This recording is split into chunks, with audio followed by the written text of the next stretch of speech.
Very pleasant good morning to you. I'm recording a quick video to put you up on game. Yeah, that's my chair.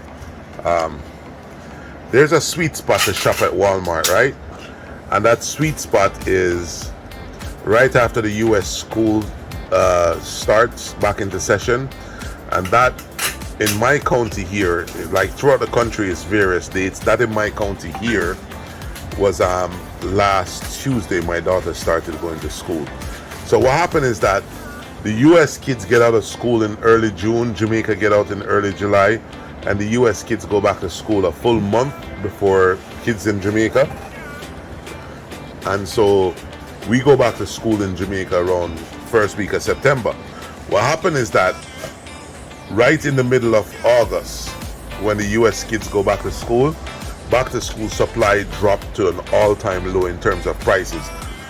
Like these box of crayons here, 24 crayons, the rubber and the pencil. This is also 2 dozen pencil, number 2 pencil.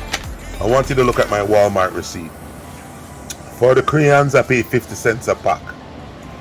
For the topper, which is the eraser, I pay 47 cents a pack. Let's take a look and see how many erasers are in here. I think this is about 2 dozen as well. 25 eraser, right? And for the yellow pencils I paid 97 cents. I paid 97 cents for 24 pencils.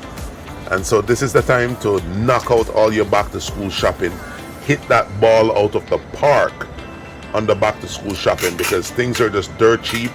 Walmart is trying to get rid of their oversupply of inventory on back to school things, and now is just the time to really go at it.